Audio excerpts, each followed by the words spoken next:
Sadistic Penguin Studios presents the At the Show podcast with Tom Yumper Garcia. Okay, you people sit tight, hold the fort, and keep the home fires burning. And if we're not back by dawn, call the president. And Tony Chalsa Burt. I don't know this industry jargon, YP, MP, whatever, okay? All I know is that I cannot get a record contract. We cannot get a record contract unless I take these tapes. It's almost time, so grab a drink, get your popcorn ready, and join the film discussion with two guys from Chicago talking movies.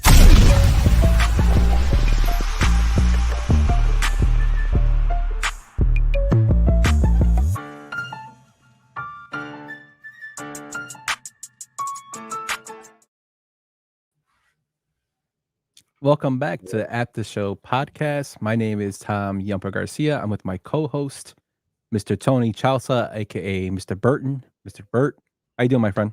Doing really well tonight. How are you, my good man? I am good, my friend. I'm very happy it's the weekend. I know you have a 4-day weekend. You lucky son of a gun, you. A lot of movies to watch. Yes, but I'm very happy it is the weekend. Ready to talk some La Bamba today, man. I've been really excited about this one. Could be a good one. So let's just get right into it, Tom. Let's go into a big announcement we have today. Let's not waste any time. Yeah, so we would like to welcome Miss Keelan 12-Foot Skeleton to the Sadistic Penguin Studios website. She's going to be a contributor as a writer. She's also going to be doing some cool stuff with us on this show, doing a segment that we'll be announcing later next month, probably. So welcome to Keelan. Really happy to have you on. Very happy to have you on. Thank you so much for joining us. Mm-hmm. Love it.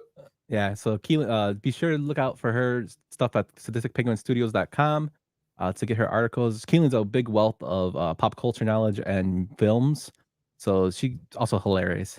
So be checking her out. But with that, let's get into what we've been watching. That's a me. And also, what were you just watching? So what you been watching, Tom? What have I been watching? Oh, I've been watching quite a lot of different things. What I've been watching is Unlawful Entry with our man, Kurt Russell. He is in the lead, and he is a husband, and boy, he's got a problem in the line of Ray Liotta, whatever you'd like to call him. In this, he is just really bad, and the opposite of Henry Hill, who's bad also, but he's really, really not nice in Unlawful Entry. You ever see this one? No, I have not. But, I'm a big Kurt Russell fan. If you're into what I would like to call ridiculously cheesy thrillers that are amazingly over the top, this is for you. And then also, if you have never seen it, streaming on HBO, I've watched it a couple times now in the last week, is Leviathan, which stars one RoboCop Peter Weller, Daniel Stern, Hector Elizondo. Oh, there's quite a few others, and it's just really, really, it's pretty much like The Thing underwater. Have you ever seen this one? No, but that's like Hector Elizondo and Peter Weller are like 80s big stars, man. And then you put Daniel Stern in there, and and you know who else is in it? Richard Crenna from like Summer. He's like in Summer Rental. He's like the bad guy. Yeah. But dude, it's on HBO, and the camera quality looks really, really good. I think they put it looks like it's 4K or something. But again, if you like, and I know you love The Thing, I think you'll like this one a lot. How about you, my man? What have you been watching? So I saw 2 films as well. First one is my go-to. It's when I'm working and whatnot and just want to watch like a movie in the background for, noise. And that's Flashpoint. That's with Donnie Yen and Colin Chow. Great Cantonese, Chinese action film. Basically, Donnie Yen's a cop, but he has another cop that goes undercover, and basically they're breaking up a triad gang that's led by Colin Chow. It has one of the greatest fight scenes in martial arts film history. It's in a bunch of top 10 lists and a bunch of critics number ones. So be sure to check that out. I did do a review on it for Martial Arts Gems on our website and on our YouTube at Sadistic Penguin Studios. Check that out if you want to see a little bit more of it. But yeah, definitely a good film. Have you ever seen that one? Not until I watched that amazing little video you put together. And again, please check that out on our YouTube channel. And because number one, for those who have never seen this movie, it really gives you an insight into a little bit more as what you were just explaining. Because for myself, it was probably a genre that is a little bit not one that I am as familiar with. So always glad for the suggestions, and it's really good. Yeah, thank you, my friend. No Uh, problem. and then the second movie I watched, and I actually watched this one with my wife, was Less Than Zero. It's based off a book by Bret Easton Ellis, who also wrote American Psycho. This film is not for the faint of heart. It's a very good film, but it's to me, it's like a precursor Requiem for a Dream.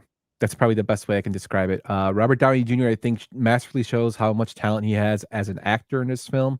And even himself, he said that this film and his role in this film was like looking into the ghost of Christmas Future when he did it.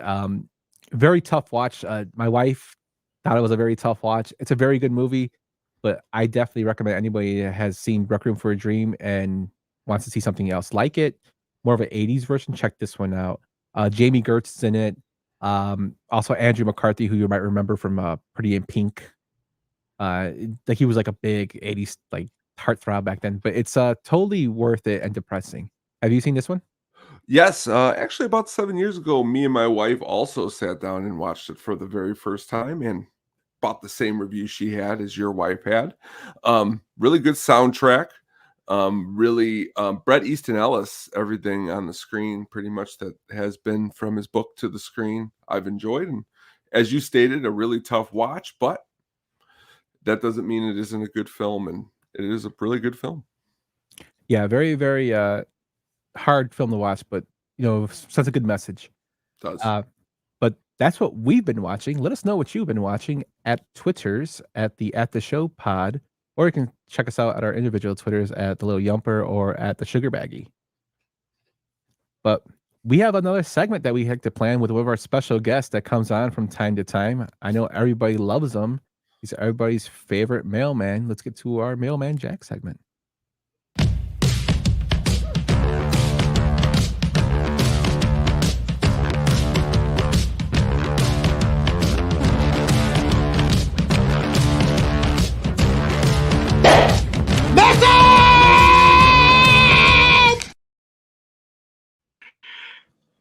Mailman Jack, I love that opening. I was like one of my favorite things making it for you. It's classic. I love it. So Mailman How Jack, you doing? I'm doing great, my friend. How are you doing today? Pretty good. Pretty damn good. I also Only- go ahead, man. Go ahead. Nothing. Come on. No, I was just I complimented you earlier on your clear picture and camera, man. I don't know what I did wrong. I think I turned the phone sideways. Did that help? I don't know, Jack. Whatever you did, it Good. Looks great. This room is like it's an interrogation room, I think, from the local police department. It's very bright and white in here. That's what makes this great. It makes just it like like me. you know, they put you in a room, you know, and just put the spotlight. Hey, on whatever you you to get guys the need to movie. know, ask me now. well, What's- Mailman Jack. What do you have for us today for your special delivery segment? Hey, another movie that I really love. I think it's Near Dark. It's a Western vampire horror movie directed by Catherine Bigelow, who won the Oscar for, what was it, Zero Dark 30. Mhm. I love this movie. It was one of, yeah. Do you ever go to the show and watch a movie and you kind of just watch it with your jaw kind of open? There's certain movies. I remember when I saw this at the show, I was just like, what am I watching? And I can't take my eyes off of it, you know? It was one of those. Like the first time I saw The Matrix, actually, Keanu Reeves makes a lot of jaw open movies. The Matrix and the first John Wick movie, same exact reaction. But yeah, Near Dark. It's just so wonderfully gory and weird and got some awesome actors in it. Yeah, so the movie was released in 1987, and like Jack said, it was directed by Catherine Bigelow, who also directed Strange Days, The Hurt Locker, and Zero The Dark Hurt 30. Locker. Yeah, she Yeah. Did I won the say best. 0-30? Well, she did direct it too. She won did best. that. Mhm. Go ahead, Jack. Crazy. Talented woman. Definitely. She's also the ex-wife of James Cameron, who makes a cameo appearance in this film. Exactly. And I think he got her a few stars to be in the movie too. Yes, Right? yes, because Adrian Pastar is in this movie. Jenny Wright, Lance Henriksen, who's from Alien, Bill Paxton's from Alien. You also have what's her name? Alvarez, Sergeant Alvarez from Aliens. Jeanette, yeah. The three of them are from Aliens, and he directed that. And they ended up married for a couple of years, right? Yep. And then before he married Linda Hamilton, I think that was. I wonder if that had anything to do with it. Hey, I got these all these actors' names. You're making this this vampire western movie, and I'll toss your name. Weird, but Bill Paxton steals the whole movie. Oh, I mean, he's kind of stole like the Aliens films, Aliens the film. Right. Oh, when he we have his line in our closing, "Game over, man." like he was hilarious in that film. He's also the only person I believe to be killed by a predator, an alien, and what else was it, Tony? He was killed by something else. Predator and Alien. Oh, Terminator. Predator, Yeah, Alien, and Terminator. He's the only person in film history to be killed by all three. And I know. And my favorite weirdo movie actor, Lance Henriksen, is in this too. I mean, I love Lance Henriksen. Yeah, it's great. Huge fan of Lance Henriksen. Pumpkinhead, one of my favorite films growing up. Another horror movie that doesn't get enough love. I mean, it's had 3 sequels and they're bad. Yeah, but the first one is always the best one. Also, he's Bishop from Aliens, the Alien series. He's an android in Alien, right? Yes, he could play anything. Great, it's good. Android, human. You ever see Man's Best Friend? Oh yeah, that's a good. I saw that in theater. Did you? Wow. Yeah, it was like in '93 back then around there. And then you brought up the Van Damme movies in Hard Target. He's a bad guy at Hard Target. Exactly. He's Arnold Vosloo, the Mummies, is side guy. Oh yeah, that's. I'm a big Lance Henriksen fan. Strangely enough, my wife loves what's his name from National Treasure, and I like Lance Henriksen. So that's fair. That's fair enough. So you kind of mentioned it already, Jack, a little bit, but how did you first discover this film? I think it was just a movie. I just, I didn't even know what I was walking into. I was just at the show. I saw it alone. I think it was like a day. It was a time in my life that was a little dark too, and probably had nothing to do, and just went to the show, and I stumbled into it. And like I said, oh my God, this is really freaking awesome. I just kind of watched it like, what am I watching here? And I'm glad I went. I hate to be an Indian giver, I really do. But you disappointed me. Did you know anything with Bill Paxton in it? And his scenes are just great, and the movie itself, like you said, it's memorable for being a Western mixed with being a vampire movie. Right. I remember specifically going to a Cubs game and sitting in the bleachers, and after the fact, me and some buddies went to Best Buy because we were collecting DVDs. This is like 2003, and they had this incredible, which is probably the one you're seeing for $50 now. It was like this double disc. It had like collectible posters inside.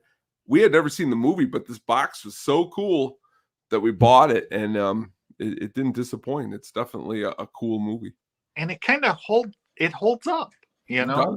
I mean, you would turn on like a movie from 1987, and it seems dated. You watch this one and you think this could kind of come out again and Yeah. be pretty similar to what's going on. Yeah, I got a lot of like for me, like I told you, Lance Henriksen and Pumpkinhead is one of my favorite roles of him. I kind of got a lot of those vibes because that movie's set in the country. This movie's set in Oklahoma in a city, but you still kind of get like those Western vibes Right. of like I those mean, small just towns. she's a really good, and then like she went on to make Blue Steel and Point Break Mm. after that. Blue Steel's a really good movie. Right. I love I that mean, movie. and it's just something about that movie. I went, like I said, we were talking, I went and saw it alone. I went back and saw it again at the show, like maybe a week or two later with somebody, and they thought it was really good too. Maybe not as much as I did, but when you see a movie twice at the theater, I think it kind of hits you a certain way. Well, going and like going through on IMDb, I think it's rated like a 6.9, which is really good. I think it's certified fresh on Rotten Tomatoes. It's one of those movies that doesn't get enough, publicity or Right. like now I've noticed like it's kind of funny that you mentioned this because I noticed the other day that there's a lot of like TikToks and YouTube shorts that are showing scenes from this film, the bar scene where they go, and that's very gory, and the special effects are awesome. They take all the vampire lore and they kind of like throw it into a blender, and you don't really see all that, and they don't never mention the word vampire in the film. Exactly. It's just I got bit, right? I got bit. Then I mean, it's all we know what they are, but it's cool, and they never say they're just these vagabond vampires. Oh, and that kid, what's his name? I wrote some really bad notes here. That's Joshua John Miller. Miller. Yeah, And he was in The River's Edge too. That's a good movie too. Real good movie. Keanu, Crispin Glover, real good. But like that one scene at the beginning where he's like talking and he's like, "I'm a man trapped inside a boy's body." Yeah. It kind of rips your heart out, Do you know who Josh Miller's brother and father are? Me? By chance, right? Josh Miller is his name, right? Do we got it right? Joshua? Yeah, Joshua Miller. Yeah, his dad's Jason Miller from The Exorcist. Yes. Do you know who then Jason? Well, it's his stepbrother, but Jason Miller's other son is Jason Patrick. There you go. Bing, bing, bing, bing, bing, bing, bing, bing. There you go. And this film was released in '87. They're both in vampire movies in '87. The Lost Boys in this one. Put it all together right there. It's all coming together. It's some kind of puzzle we're creating here. I'm more intrigued with the whole James Cameron tossing Catherine Bigelow 3 stars from Alien. Yeah, it's kind of because I was watching. I'm like, holy shit, that's like that's Jeanette from Aliens, and then there's Bill Paxton. I'm like, oh, and there's Lance Henriksen. So I'm like, the whole Alien cast. I guess they decided to do something on the side. She's awesome in Terminator 2 also. Yeah, she's his stepmom, the foster mom. Not my mother, Todd. My kids probably still don't know why I say we keep odd hours to them every once in a while. We keep odd hours. That's like the most deadpan funny line in the movie. It makes me laugh too when he tells him back in the war, he's like, what war? He's like, what'd you do? He's like, I fought for the South. We lost. I was like, yeah. Like I said, I don't know. I'm so glad you asked me to do this because it's bringing back a lot of. That's what I said. I think that my brain might have lost. And I remembered how much I enjoyed this movie. And I went back and watched it again last week, and I was just like, damn, this is still, because it used to be on, if I remember, it used to be on HBO a lot, and now you can't even find it. Unless you, like you said, you get this Criterion channel or you find the DVD somewhere. Yeah. It's kind of a shame. Like all these movies from the '80s, I remember watching on like Cinemax or HBO at Right. night. They're not even available anymore. Right. I mean, I could remember, back when, we got cable. It was such a cool thing, and it would be like, oh, Near Dark Sky again. I'll watch that, Yeah. And now I'm like, damn, Where is it? because it's a damn good movie. I really like I said, she had a nice little and then she finished it off with Point Break. Now everybody knows Point Break, but personally, I think this is a better movie than as far as a movie goes. I would say it is. I actually really enjoyed this film. Like I'm a big horror fan. Like I really enjoy. I like because it was something different, even though it was back in '87, which is it wasn't. It took horror and it showed it like a different side of it in terms Right. of like it didn't stick with the traditional like vampire lore. It had some stuff with sunlight, but as far you never really know if they can see their reflection or you don't even know if they're really immortal. They heal. Right. But you don't know it just the fact that he gets sick from the bite and he turns right away, which is pretty crazy. For his dad. Now the guy that played his dad too, he was spending so many. He's just got one of those faces. He's like, but like that scene where Caleb jumps on the truck when what's Severin he's chasing him, Mhm. and he's like, you knew as soon as he talked to this guy, oh, this truck driver's he's gone. He's like bullseye. Yeah. It's like, oh, sorry about that, and then he pushes him to the side. Or even when go back to the bar scene when he's to just go in there to basically kill everybody, and he's talking to the guy at the bar, and he's like, "Oh, the bartender refuses him a drink." He's like, "Well, I guess I have to just drink his." And he takes a drink of it and spits it in the guy's face. He's like, "You drink this shit?" It was then with the beer. Yeah. Did I ever tell you about Buffalo Bill? Yeah, it's a really, really nicely done, and I would say it's like a hidden gem for horror. I mean, it's a lot of things. There's a lot going on in that movie, and it's really like where last time we were talking about Shakes the Clown. It's not really that great of a movie. This is a good movie. Hey, man, Scorsese said Shakes the Clown is the Citizen Kane of drunken clown movies. But like this one, it's like, yeah, I could see why she really knew what she was doing. And I don't know. It was just, and Bill Paxton and Lance is in it. And it's just, I don't know. Now, you're both have seen it. If you both watched it, you said you watched it, Tom. Yeah. Yeah. Oh yeah.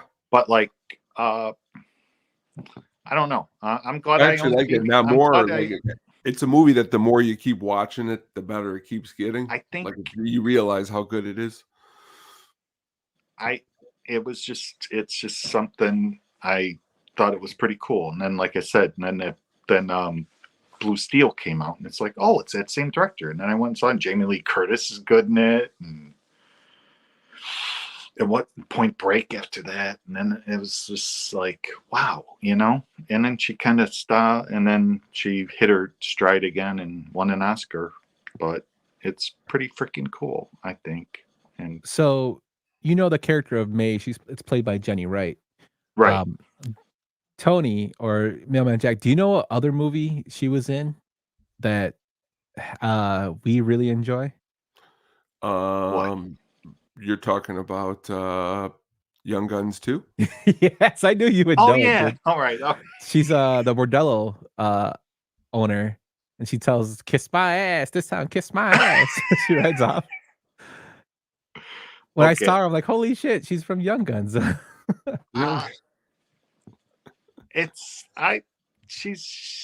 She's good. I mean, it was just so much going on in this. Like he takes her back to his farm, where he lives, and the horse wants nothing to do with her. Horses don't like me. Gee, I wonder why. And it's such a good movie. And then like his little weird thing with the kid, Homer. Mm-hmm. She's mine. I turned her. And he did not like Caleb, and then he wanted to turn his that sister. scene at the end with his little sister. Oh my God! And he had the Coke, he had like the pop machine at the motel. Oh, it just makes your skin crawl just watching it, because then it's like, and then it gets a little far fetched, but that's cool. I mean, I really like this movie a lot. So we talked about Lance Henriksen, and I want to ask both of you guys, do you think he gets the respect as an actor that he deserves? No, I mean, he no. got a lot of work. I know that, but maybe not as much as he has a very distinctive face, and he's a really good actor, and I maybe not. I guess he should get more. He shows up in a lot of roles even before this in bit pieces. He's in this movie with Jeff Bridges called Jagged Edge. He plays like a police officer, but like he's showing up in little parts until like Pumpkinhead, until where he's more of a lead. But at this point, I mean, as of today, he's 83 years old. So I mean, he's been acting for quite some time even before this. And no, I don't think he gets the respect he deserves. Give Lance more respect. He should. I mean, let's give him one of those lifetime achievement Oscars one day. Don't put him in a bag like Alien 3. On stage. They can't bring Bill Paxton out, unfortunately. No. Unfortunately, no. Another Bill Paxton film that's really good, he actually directed, is Frailty. That's a very good film. So he kind of has a concept of like what horror is. But Mailman Jack, so let's do a new thing called, let's do your burrito rating of this film. Out of 5, how many burritos would you give this film? How many burritos would I give this movie? All right. I'm not crazy about how it ended. Let's give it 4. And I was starting my 5th burrito, but I realized how full it was, and I didn't finish. I like that. Call it 4 1/3 burritos. 4 1/3. That's the best rating ever. That is amazing. That was good.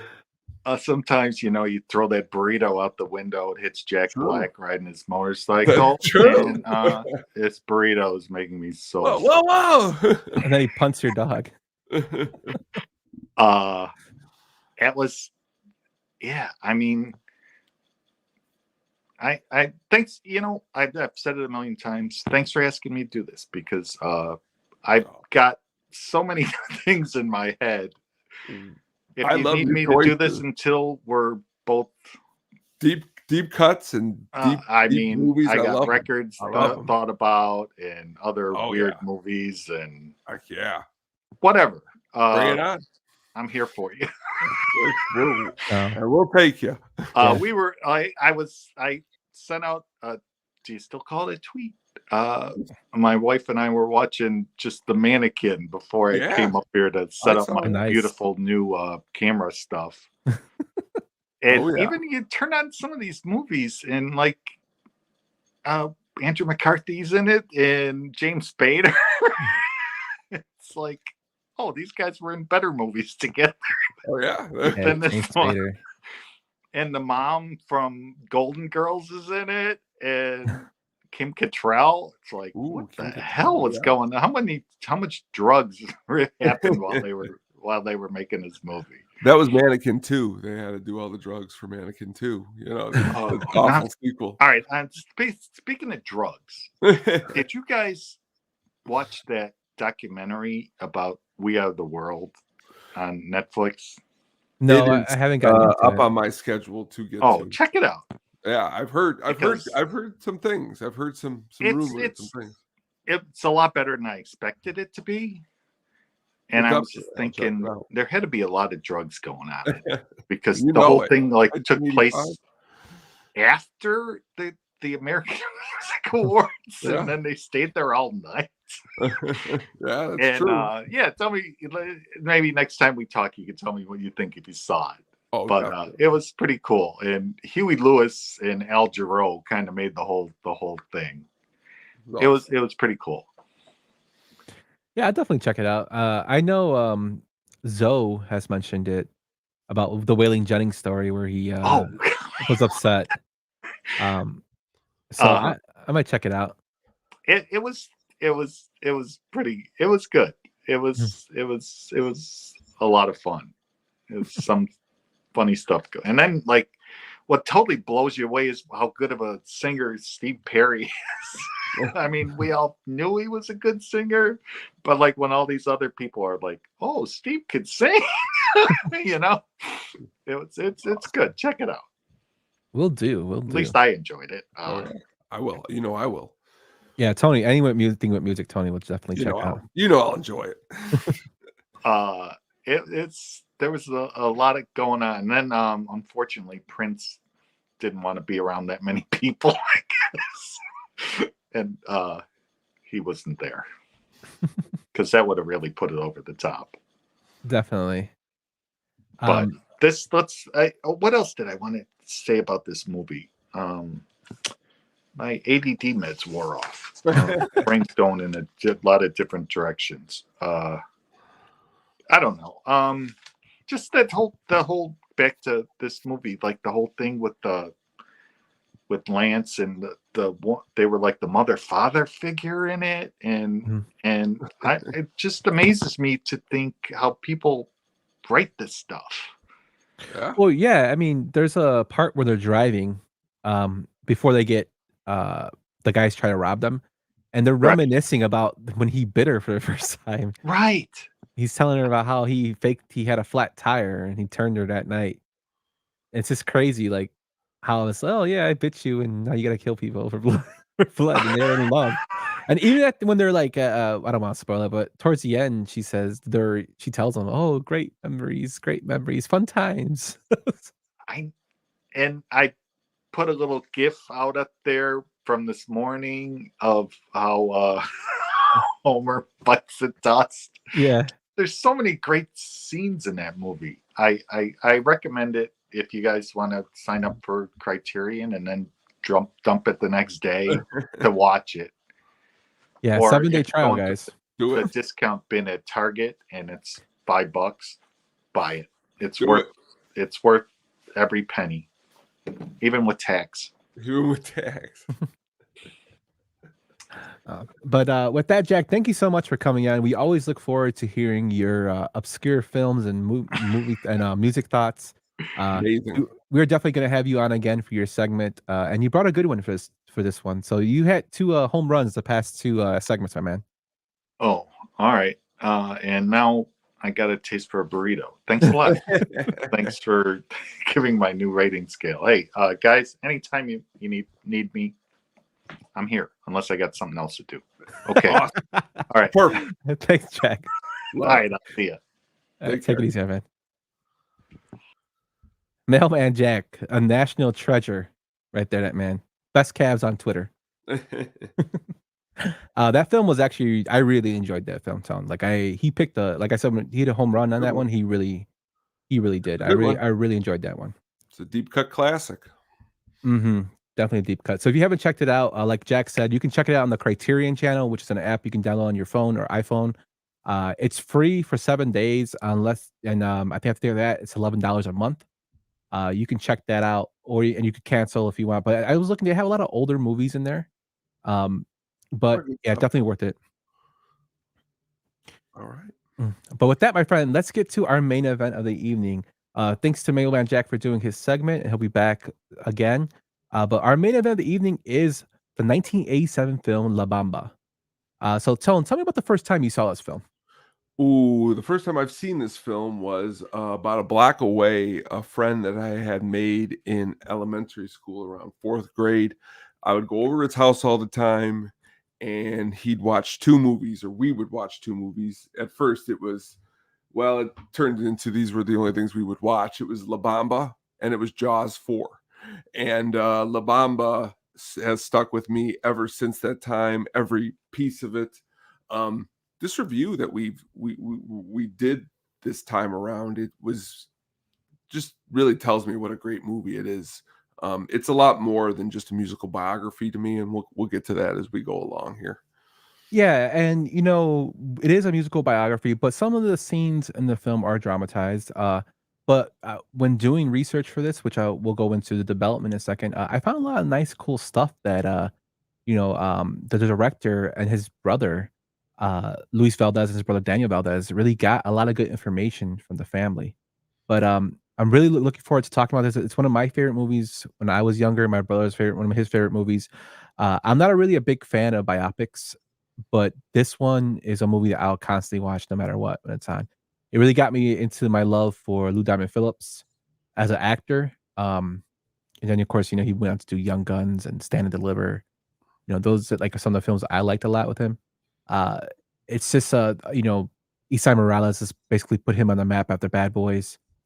It's a great film that I enjoyed, and the first time I saw it, I believe it was we rented it from the movie store from Masterpiece Video on 47th Street. That's awesome. That's very awesome. Very cool. Yeah. So with that, Tone, let's dive right in and go into our film development. Let's do it.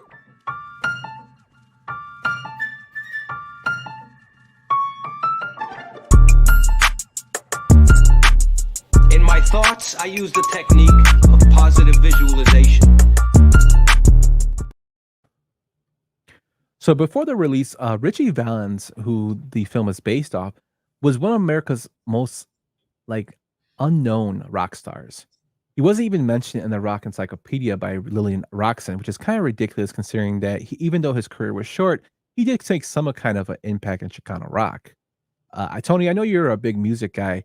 Doesn't that kind of shock you that before this film he wasn't pretty much unknown? Yeah, it's really shocking. For lots and lots and lots of reasons. And I'll jump right to the chase that, last night I was sitting here and I was putting together these slides. And honestly, I me and Katie joke because I broke down in some tears and I started thinking I'm a big what if guy. Okay. I'm a big what if. And in music, I'm a huge what if guy. And the what if story of what would have happened if this plane crash didn't happen, for not only for him, but just the trail he really could have blazed, before Carlos Santana. We're talking 12 years before Carlos Santana. We got a musician here who's burning up the charts. And not only that, but in a time period that it's going to turn a lot of people's heads. And it's a shame that it took the movie to come to that point. But I guess I'm glad that also the movie has brought it back to light. Yeah. So the film's development, Luis Valdez, who eventually became the director, is known as the father of Chicano theater and film. He wrote a movie and Broadway play called Zoot Suit, which is about the 1940s assimilation with Latinos in suits against sailors, and just basically the culture of the time against Latinos and Chicanos. He and his brother actually got the performance and Broadway showing in LA. He was the first Latino director to get his show in Broadway in LA, and then eventually the first to do so in New York. So while he was in his dressing room on one of his nights, he was sitting there with his brother and they were discussing, okay, we just did the 40s with Zoot Suit. What are we going to do next? So they were thinking about ideas. They came, well, let's do something with the 50s. And while they were thinking about it, his brother's like, well, we like music, let's do rock and roll. He's like, sure, let's do something with rock and roll in the 50s. And at this time, miraculously, the president of Mexico had sent mariachis to the performance for Zoot Suit because, like I said, it was a monumental moment. So he sent mariachis there. And at this time when they were discussing this, they heard the mariachis outside playing La Bamba. And that's when they got the idea, let's do something on La Bamba and Richie Valens. Valdez is not a person that usually writes for films that he can't direct, but he only wanted to write for this film because he wanted to put a Latino Chicano message out there. He was basically trying to find how he could write this. Now, at the time, the Valenzuela family was not really in the public eye. they basically went away and kind of were hidden because they didn't like the publicity. They didn't like the interviews with media. They just didn't want to discuss it. It was like opening up a wound every time they discussed it. It was very hard for them to do so. So Daniel Valdez, who's Luis Valdez's brother, and him spent 5 years tracking down the Venezuela family. He went and basically they found Bob Morales, who's Richie Valens's brother, at a bar called Daisy's. And it was literally 15 minutes away from where they lived, which is kind of funny because they were searching all around because they moved out where their original place of, of origin, and now they're right where they live, and they like literally 15 minutes away, but they spent 5 years looking for them. So Valdez basically went with his brother and talked to Bob and was talking, kind of doing some feelers out about possibly doing a documentary or a film with him.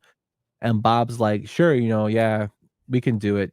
How about we, meet and you come talk to me somewhere else? So what Valdez did, he wanted to get an authentic story from the family members. So he was able to interview Connie Valenzuela, who's Richie's mom, Bob Morales, who I said is Richie's brother, Bob Keane, who's Richie's manager, and Donna Ludwig, who is Donna, who the song Donna is written after.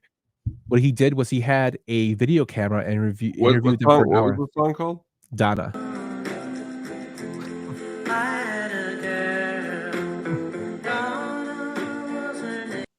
Now, before we go any further, this song right here, because a lot, I see our comments here. This band did it better than this or that, but man, that song, that original song, it's so awesome if you really think about it. But go on. I'm sorry. No, it's totally fine. Sorry, no, go on. So after the interviews, Valdez had been contacted by Taylor Hackford. Now, Taylor Hackford is a director known for Officer and a Gentleman. He's coming off a successful Officer and a Gentleman.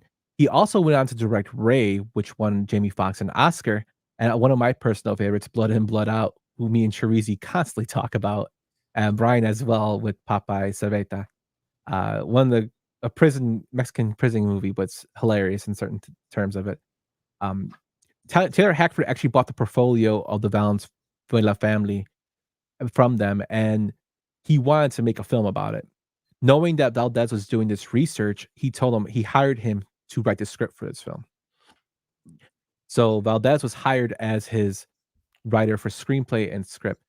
Valdez said, for him, La Bamba is not simply a story of ethnic triumph. Richie Valens is a dream of being a rock and roll star, and just one more expression of the American dream, where assimilation and integration can be as important as success. So he put a lot of work into this. Valdez is also a child of farm labor and was a big supporter of the Cesar Chavez movement. His family were fruit pickers as well, and he lived in those camps and whatnot to basically get. I'm getting you an apple. I'm sorry, I just read Brian's comment. To get into to basically show how workers and farmers were treated, as well as hard work, to come for the American dream. And he was really trying to put that into his script. The script took him 6 months to make and write, which is very, very quick in Hollywood. That's extremely quick. After all the research he did, he got his script done. He tried to tell Bob Morales about what he was doing with his character, and Bob Morales told him he blamed himself for his drinking. He called himself the bad guy. He also said, I was a bastard. You can tell whatever story you want to tell about me, but Richie was a nice guy. He was a great brother. And he was emphasizing that Richie's story has to be told, which is pretty crazy that Valdez and his brother basically went on a 5-year hunt for this family to get some information. And once they were done, it took them 6 months to write the screenplay, which is remarkable. Taylor Hackford, who was originally going to direct the movie, began to realize, well, maybe I shouldn't direct it because, for one, I'm Caucasian, and I think I want it to be more authentically told by a Chicano. So he said, Valdez, why don't you take this role as director? And he was kind of offish, wasn't sure at first, but with Hackford's encouragement, he decided to do so. Hackford will stay on as an executive producer. The funny thing about this, Tone, is that they actually originally named this film Let's Go. Let's go, little. Yeah. Which I think La Bamba was probably the better name for it. Oh yeah, it definitely sticks more than Let's Go. But yeah, they went with Let's Go. So for casting, we go into casting. Now we're trying to find our Richie. Lou Diamond Phillips first heard of the role from his agent. He went to the audition on the assumption that the film was about Frankie Valli. The audition was in Dallas, Texas. After finding out it wasn't about Valli, he still read the script, and like while he was reading it, he's like, "Yeah, this is totally. I can totally be in this film. I can totally be in this film." Um, Although not being Chicano, Lou Diamond Phillips does speak Spanish, and he is indigenous. He's Cherokee. He had this distinct look, that got him a screen test back in L.A. He knocked the screen test out of the park and was cast as Richie.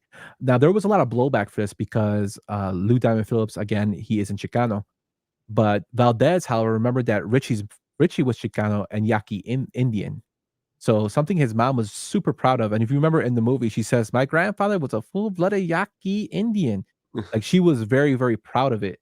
And he also said that, you know, Richie was, of course, Chicano and indigenous, but he also kind of has features of an Italian, and he wanted to get the closest look he could to how he would look as the actor portraying him. And I think Lou Diamond Phillips actually knocks it out of the park in the way he looks and portrays him. Although I think Lou Diamond Phillips is probably better looking than Richie.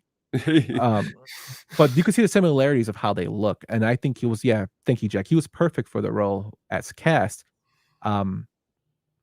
So with Lou Diamond Phillips already in cast, what he did was he would take guitar lessons, and he was studying archive footage of Richie to pay homage to the character. He asked his family, "Hey, if I do this in his performances, is this okay?" The only thing he didn't do was sing, because even he said himself, "I'm a horrible singer." With that, though, we go to the next role of Bob Morales. Jesse Borrego, who you might know from Blood In, Blood Out, who also wrote the script for that film, was actually considered for the role of Bob, which I found interesting. I don't think he could have been a good Bob. But Isai Morales was cast as Bob due to his success in Bad Boys, the film with Sean Penn. You ever see that movie? Yes, love it. Like, good movie. Mhm. Real good. Valdez felt he could portray the rebel that is Bob Morales. Also, the funny thing is, Isai Morales' last name is Morales, and Bob is Morales. Veteran Chicano actress Rosana Da Solo was cast as Connie Valenzuela. You guys might remember her from Santa Deliver. She plays Jaime's wife.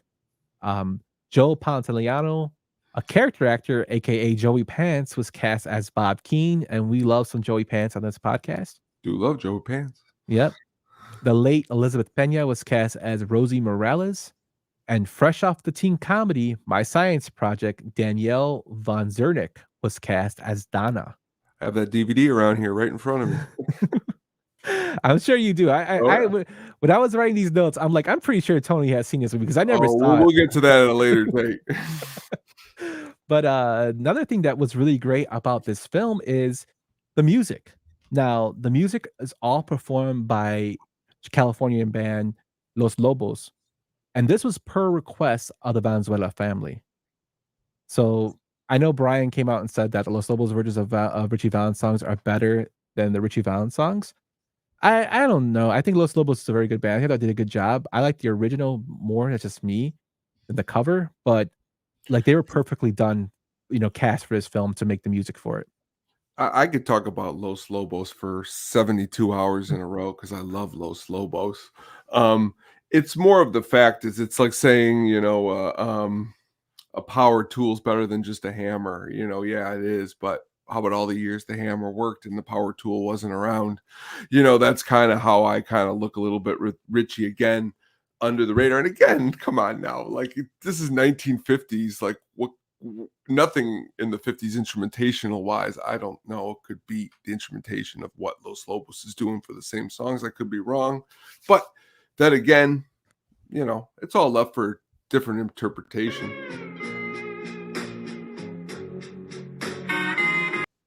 That song rules. Yes, Sleepwalk.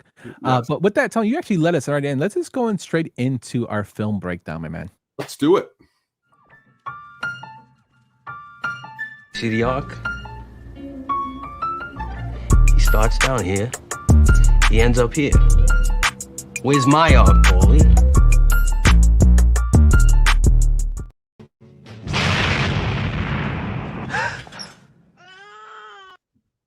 Awesome opening tone. Thank you so much for putting that in. So as you can see, the opening of the film is kids playing basketball, the sound riffs of Sleepwalk, and the eventual explosion of a plane where we just saw on the video version. Check us out on YouTube at Sadistic Penguin Studios for the video version.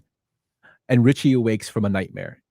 Valdez and Venezuela's family worked as farm workers, again, as I said earlier. So Valdez was really involved in the Cesar Chavez movement. And he likes to portray that in here as Richie's family is working as fruit pickers here.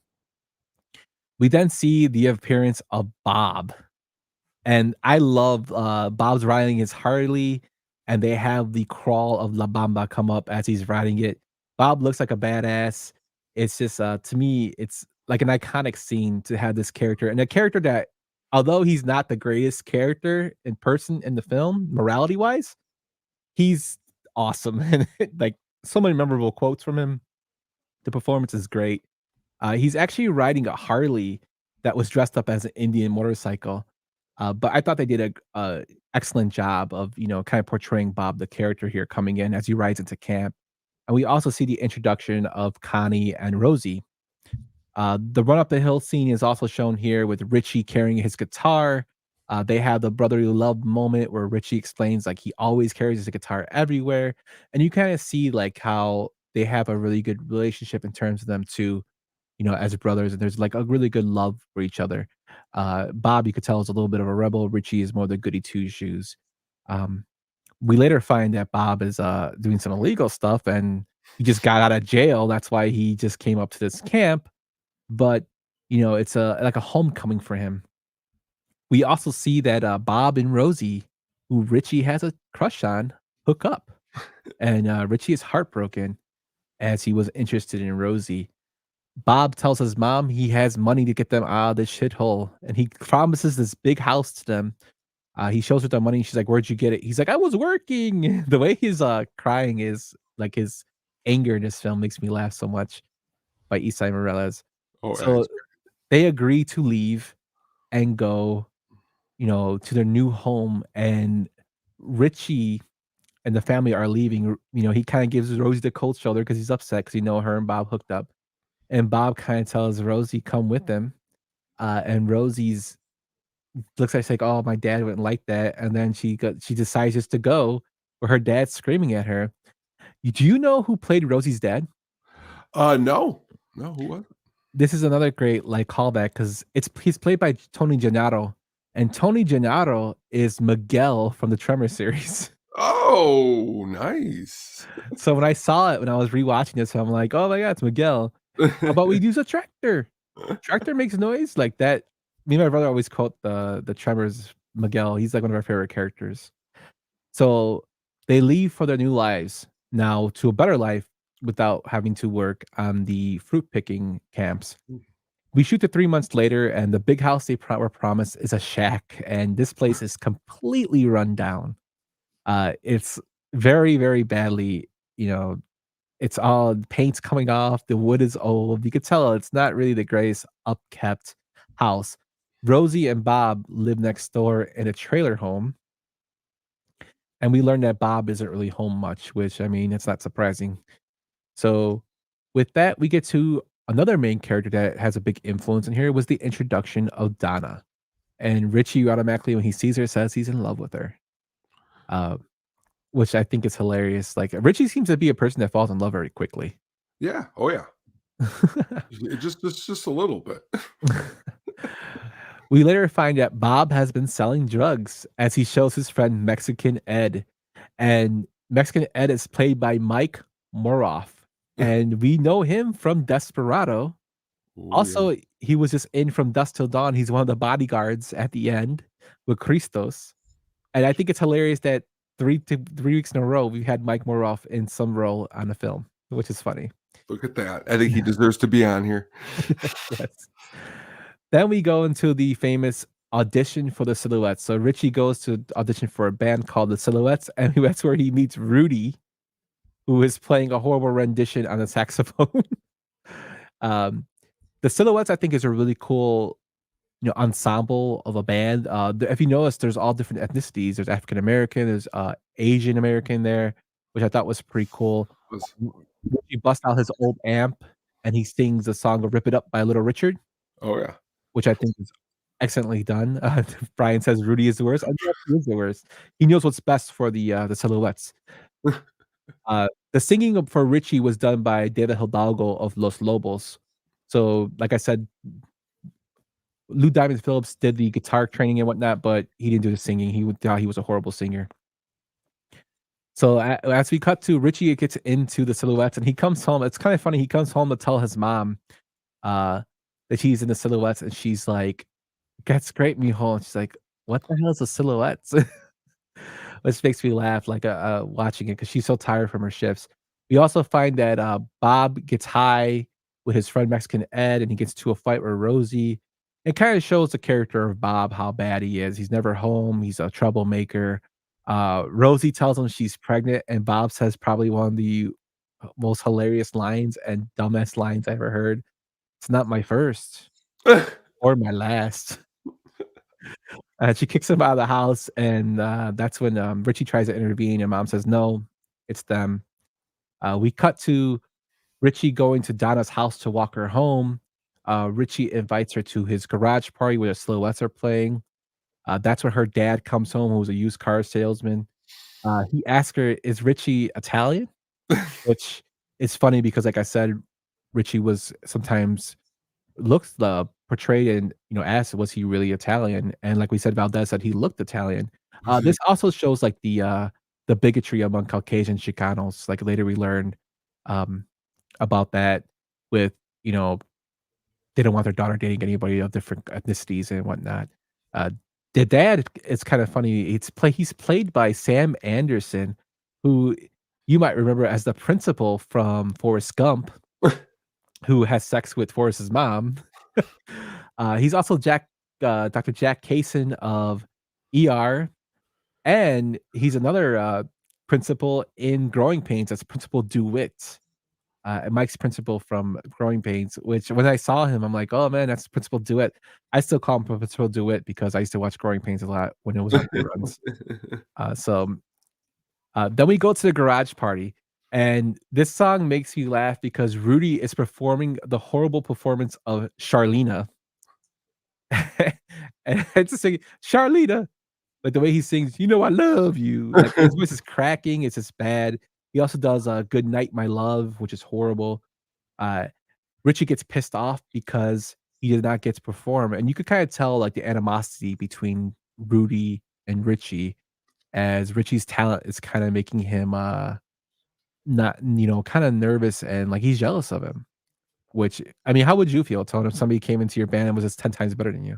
Oh well, I mean that's well, number one, you're letting someone like him into the band. You should know that you're bringing in somebody who's really awesome. So you should already know in your brain that this is something that's going to possibly come up. You wouldn't, but no, that's they didn't know that. So well, this is what happened.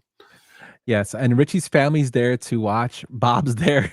It makes you laugh because his mom and his brothers and sister are in the car. Bob's outside and he's like smoking a cigarette and he looks at the mom. He goes, he does a little "what's up?"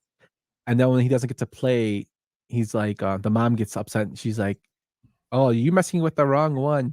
My grandfather was 100% Yaqui Indian." And like that's when she says she's gonna make sure Richie is his talents are shown. Then we have a cut to another bad dream. Now, this is recurring bad dreams keep happening of the plane exploding, and it later gets explained in the movie.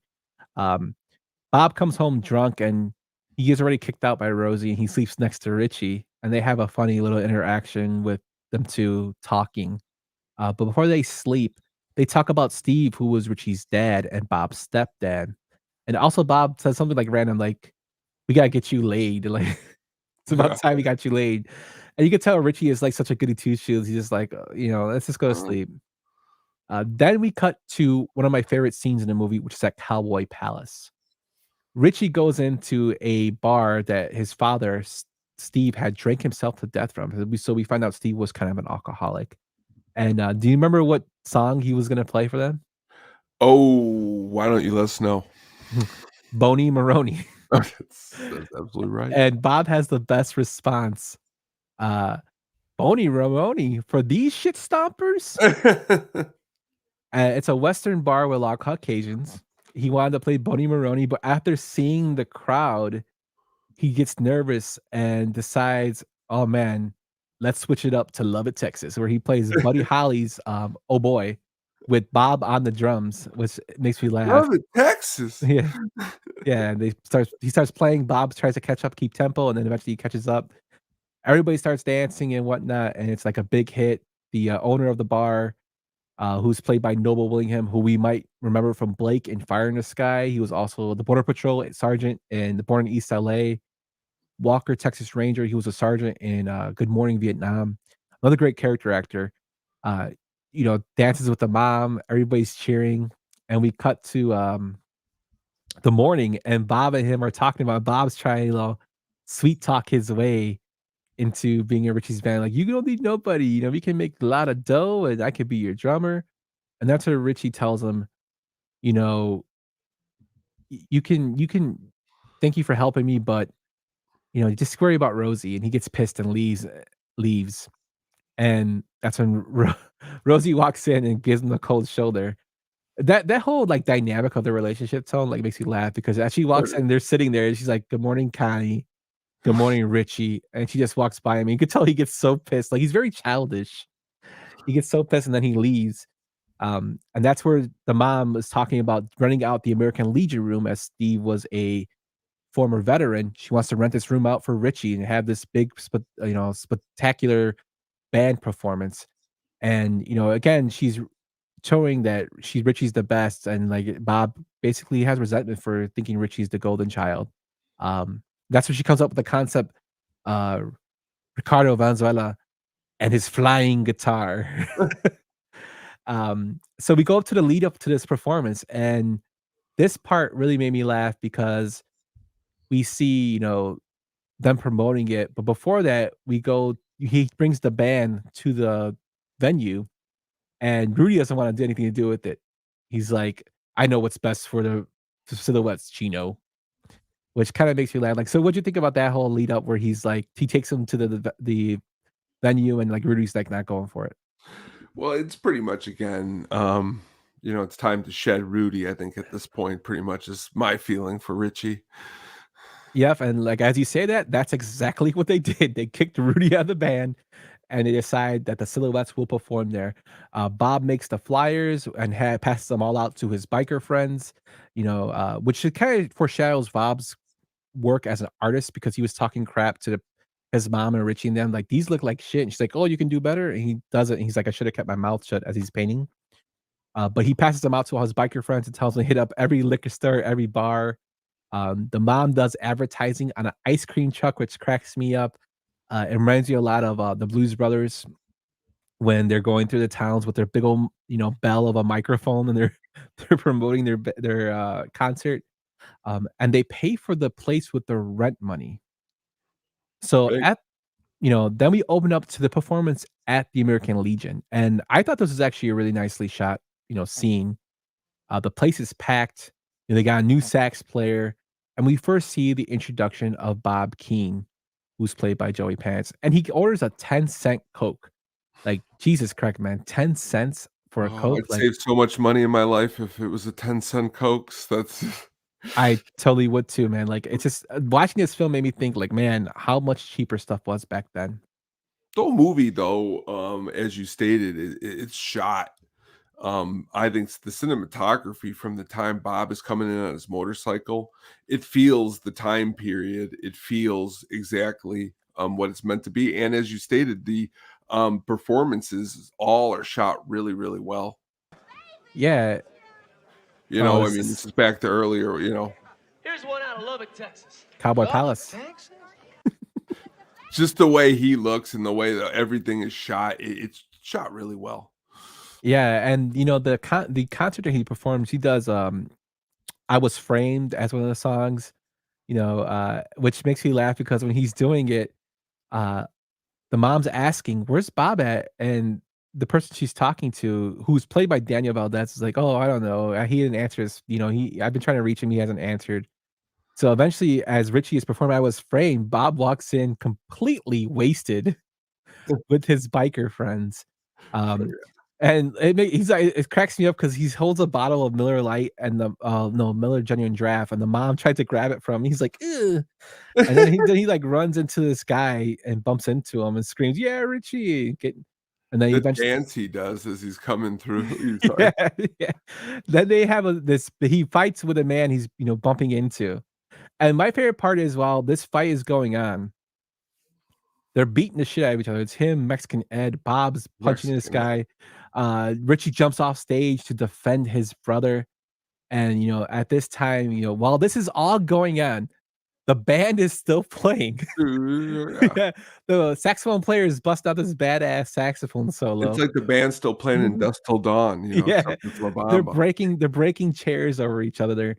Um, a guy gets thrown in to the glass, and then we cut into the mom yelling at them, at Bob, like, "You ruined it for Richie." And he's like, "You're always so tough for Richie. What about Good. me?" Again, Bob's showing, his basically this taste for his mom's love of Richie and showing that Richie is the golden child. Then we cut to Donna picking up Richie in a new car, and we find out that her dad's been telling her not to hang out with Richie because he got her this new car and doesn't want her walking home anymore with him. Again, setting the seeds for bigotry. People didn't like people that were different back then, and it still goes on today. But it was more prevalent in, I guess, back then and publicly. Um, well, I take that back. It's more prevalent now publicly now, but it was still going on, which is horrible. But this is just showing, bigotry against like Chicanos back then due to different ethnicities. Uh, we then cut to Bob working as a garbage man. Tell me about the scene, Tom, when he's working as the garbage man. Oh, again, classic Bob, doing Bob things, and that's pretty much the whole movie. It's like even as I saw this as a kid, this scene is definitely one that definitely stuck out. What was your favorite thing about it? When he picks up the boulder. Oh, So they go to a Hollywood studio alley, and there's all these props, and Bob picks up a boulder, is like, "Arr!" Like screaming, and then the guy he's with is like, "Come on, Morales, we got other stops to go to." And then that's when he finds the pictures of the cartoon characters that are basically throwaways from their films. yeah, yeah. And he's like, "Oh, there's Woody Woodpecker and something, something," That and was like good. I he's like, love that part. Yeah. yeah, he's like, "Finders keepers." My favorite part, besides the boulder part, is when he grabs a giant carrot at the end and he runs it into the guy's face. He's like, "Eat it." So But good. yes, next we cut to Bob Keane coming to the house. Bob Keane goes to meet the Valenzuelas at home as he saw Richie at his performance. Uh, One of my favorite parts is he goes up and talks to the mom in Spanish and asks if Richie is there, and she says to him in English, and then he walks to the back. Richie is singing This Old Man" on the guitar for the kids. He starts speaking to him in Spanish, and Richie's just like, "I don't speak Spanish," which makes me laugh. Like, it kind of reminds me, when I saw it, it reminded me of an old Carlos Quentin story when he played for the White Sox and made the All-Star team. He was in the locker room, and Telemundo came up to talk to him, and Univision was there. And the reporter asked him like a 10-minute question in Spanish. And Paul Konerko told this story. He said that Carlos sat there and listened to it like the whole time. The guy's telling him, this whole long question. And when he's done, Quentin's like, "I don't speak Spanish." So this cracks me up when I heard it. I don't speak Spanish. And another thing too here is one of the first times, besides in Goonies when he takes off the toupee, you see Joe Pantoliano rocking the bald spot here, man. Takes off his hat and shows his whole dome is out there. Joe Pantoliano, he always gets me mixed up, but he's got a couple roles in the 80s, around this time that he's in Running Scared with Billy Crystal and Gregory Hines. He's in Eddie and the Cruisers. Mhm. He's in Risky Business, but again, you're definitely right. It's kind of funny. It's a little off track but Joey Pants has said, I've heard him talk in interviews that when he made it big in Risky Business, he still didn't have enough money, so he was still working as a waiter. And people would see him and are like, "Oh, I thought you were a big movie star." He's like, "Yeah, sometimes you get in roles, you gotta pay the bills."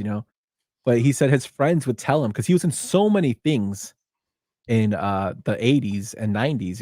Guido the Killer Pimp. Yep, he was in so many things in that his friends would be like, "Hey, I watched the movie and you weren't in it. I was wondering where you were," which he still laughs about today because he was taking any work he could to try to make some money and make it big.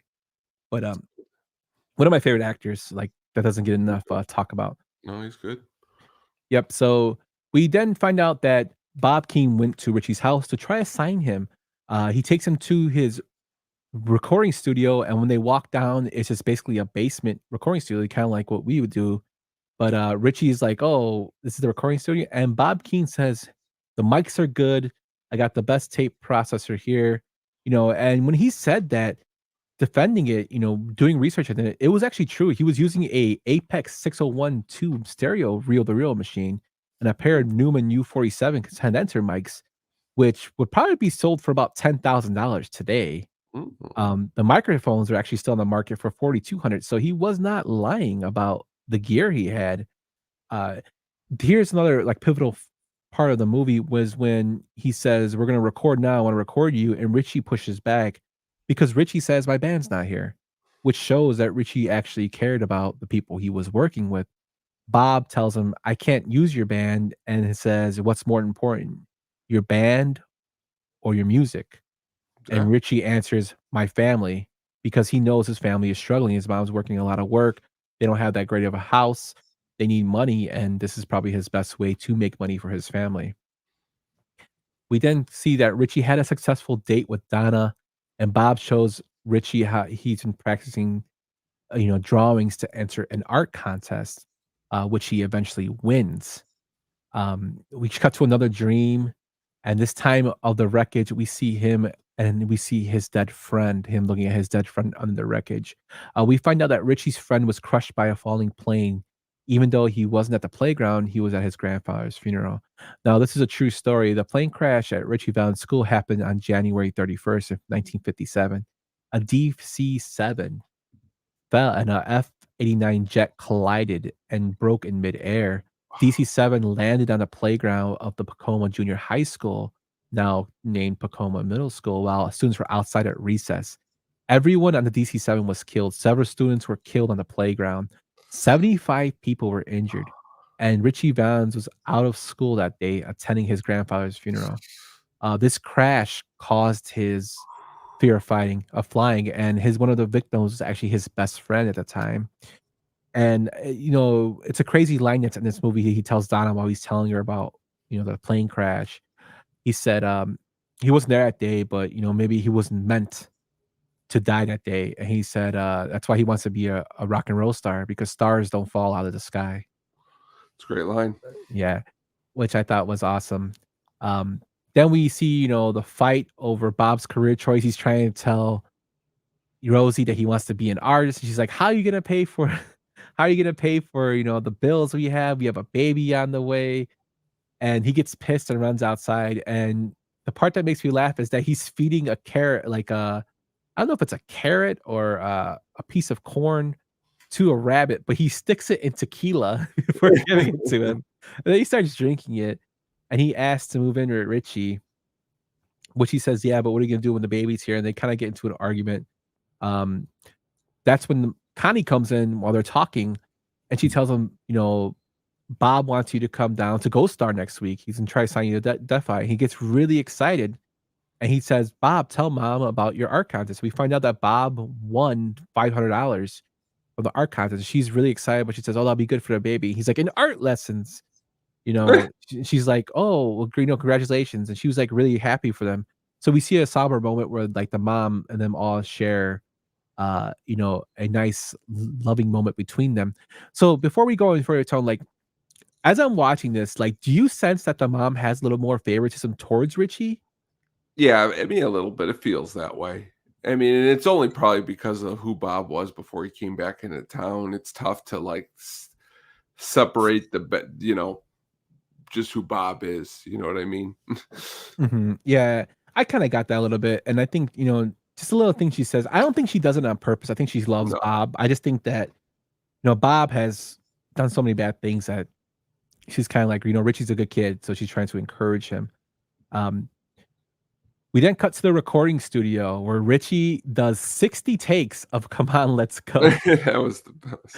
And again, we go back to where he's like, "How many takes do we have to do?" And Bob's there with him, and Bob's like, "I didn't hear anything wrong with the first damn take." And Joey Pants, Bob Keane, tries to tell him, I know this isn't Mexico. You don't change, I know how it is the tradition down there to change the words lyrics of the song." And Richie responds, "I've never been to Mexico," which makes me laugh because I think Bob forgets, like, he's not trying to be rude, but he's like, "I know how culturally you turn things around," but Richie just goes back out like, "I never been there, man." Never been. The crazy thing is the bassist who participated in the first proper studio recording of the session was Carol Kay. She was the most prolific teammale female in her field in history and a member of the legendary Wrecking Crew group of the LA studio musicians. She had a 50-year career that included some 10,000 sessions and innumerable hits by practically every big name in rock, pop, and soul and contemporary genres. So have you heard of her, Tom? Yes, yes. Very, very prolific in the musicianship. As you stated, especially being female at this time period, and as you saying, having a hand in all these great recordings. She's very awesome.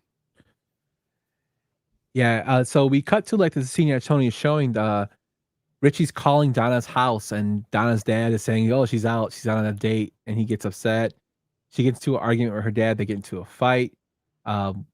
We hear that we cut to a scene of Bob getting Richie Valens playing "Let's Go" on the radio, and the radio DJ is actually played by legendary radio personality Rick Dees, who did a bunch of Rick Dees Countdown in California. He's one of the biggest radio DJs of his time. And my favorite part's when he's like, "Valens, huh? Valens, huh? French, huh?" And like Bob's like, "How you know?" He goes, "Essay, essay, essay. It's one of the guys from the barrio." And he goes, "One of the same kids from the barrio." And that's when Bob's like, "Not this one's that's not the same." And he's listening, he's like, "Pretty good." And he's like, "Yes, it is." Richie again continues to call and call. He doesn't get any answer. Then we see the pizza contest, which they have a contest with the radio DJ where what's the most common thing this mystery artist has with the vice president, as Richie is the mystery artist. And of course, his name is Richie. Richard Nixon at the time was vice president, and somebody calls for a pizza party. And the cool thing is, as he arrives for the pizza party, everybody's going nuts. He's bringing the pizza over. Bob's bringing out records. The records are actually handing out have the original picture, the picture of the original singer, Richie Valens, which I thought was pretty cool. That was very cool. Very cool. So then Richie gets into a fight with Donna. They break it off because of her father.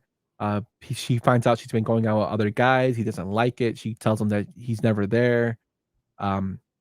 He wakes up in the middle of the night, he wakes up Bob as he's trying to make the song that would eventually become Donna. And he plays it to her in a phone booth. And it makes me laugh because while he's playing it, he's singing it to her and she's loving it. And Bob comes up and goes, "Donna," as he sees him and tells him, "All right, I got to take you to Mexico. We're going to get you some tail." And they drive to Mexico. And this is another cool scene where they go to Tijuana. Bob tells Richie, because Bob was one of the first people to push back on him changing his name to Valens from Valenzuela. He tries to tell him, like, you don't lose your roots. Always remember who you are. And then he tries to show him that down in Mexico. And like you see the picture here that Tony's put up, Los Lobos is a band that's performing in the club in Mexico, and they perform La Bamba, which Bob's trying to get Richie laid, and they're looking at all the girls there, and Richie hears the music and automatically goes to the band and listens to them as they're playing. David Hidalgo, who's shown in this picture, is actually the lead singer for the Los Lobos, and he actually did Richie's singing voice, which is kind of funny. What do you think of this whole scene, Tom? Oh, I think again another scene shot amazingly, and again, Los Lobos version of La Bamba is amazing. Katie was getting annoyed today because I kept singing "El Soy Capitan, Soy Capitan." I just love the song so much. Like, I could be definitely upset, and it just makes me feel good in the scene. Before what we're going to end up getting to, it definitely makes you feel good in the movie. Yeah. So as they're in Mexico, Rosie breaks in, bangs on the door at their house, and we find out the baby's on the way. It's pouring rain. Bob's not there. The The next morning, we find out Richie wakes up with a new tattoo and receives a necklace or talisman to conquer his nightmares from a healer or a curandero, that's what they're called, to help take away his nightmares as Bob has been telling him about them. And I love this scene because it not only shows some indigenous uh, roots, it also shows the Latino roots in, talisman and some of the cultural aspect of it, which I thought was pretty cool. And the way he talks makes you laugh because he has such a raspy voice. Muchacho. You know, and he says a great line, which I wrote down. The healer tells him, "To live is to sleep, and to die is to awaken." And yes, Brian, they eat rattlesnake. I had snake before. Have you ever had snake, Tone? No, but when he says it in the movie, he's like, "I never had snakes. I got like an eat." Oh yeah, yeah, Yeah. yeah. Then he tells him, it's pretty good. But the part where skins the snake, he just takes Yeah, him and like basically peels him in half yeah. was ridiculous. I remember watching it as a kid. I was like, holy crap. Oh, Yeah, it's a really I really like that scene. We go cut to Richie performing the recording of Donna, and they give their list of bookings. Bob's telling him the list of bookings. He's got to go to San Francisco. He insists that they fly. Richie's like, no, I don't fly. So they drive. Then Bob and him are talking about what should they do for a second on the side of Donna. Richie mentions La Bamba. Bob pushes back on it because Richie doesn't speak Spanish. And Richie's response, I think, is great too. He says, if Nat King Cole can sing in Spanish, so can I. And Bob again was pushing back. It's not a rock song. He's like, the way I play it will make it. And then eventually we cut to, the family party. We see Bob with his video camera, and that's another great scene when they're going through the family party. Tell him when the guy's playing on the guitar. Several of the real family members were actually in the scene. There is a family party at Christmas, and they were including the real Connie, who actually in the beginning of that scene, when the camera cuts and we see Lelo, who's Daniel Valdez playing the guitar, the brother of the director. The woman sitting next to him is actually Connie Vazuela, which is Richie's mom. that's awesome. So they go through that scene, and Bob's trying to go by his baby. Rosie's pushing him away, and Bob gets pissed. And then he does a little where he puppets his face. You know, Bob is such a great character. Like it cracks me up the way he acts. The next thing we find out is, Richie's afraid of going flying. So Bobo, as he calls his manager, buys him a car to try to convince him to fly to Philly for American Bandstand. And while they're driving, he's like, okay, he's like, you can have the car if everything goes well at Philly at American Bandstand. And he goes, Philly? He's like, yeah. And they start driving fast. He's like, I thought you don't like to fly or fast cars. He's like, I don't like to fly, but I love driving fast. And they drive down the highway. And the funny thing is while they're driving, Shaytali Lace is playing a song by Big Bopper, which as we all know, Big Bopper was in this plane ride with them. Hello, babe. Yeah, his dialogue in the film makes you laugh too, because that's what he always says. Hello. He always, I was like, hello. yeah, he says it the whole time while he's at one of his openings. And we cut to the American Grandstand performance, which is a great picture you put up right now, and he performs Donna. At this time, Bob gets completely wasted off his ass, and he starts screaming about wanting to see his daughter, while his wife and Connie are in the house. They locked him out. She tells him to go sober up. We find out why he resents Connie so much, because we find out she turned him in from selling drugs. So his mom actually turned him in. And he says, do we ever find out what drugs? I think he said mota, which is weed. So he was selling weed. Oh, Yeah, he was running weed from in Mexico. And now he'd be hailed as a star in Mexico, right? Yeah. Bob was always a legend. Yeah. So we also find out when Richie, one of my favorite scenes too is when he flies to the American bandstand, and he's super nervous but feels some comfort from his talisman. He keeps touching it, and then he tells Bob, his manager, on the plane, I always believed he was going to die in a plane crash, which is ridiculous. And Bob's like, here, drink this vodka to calm me down.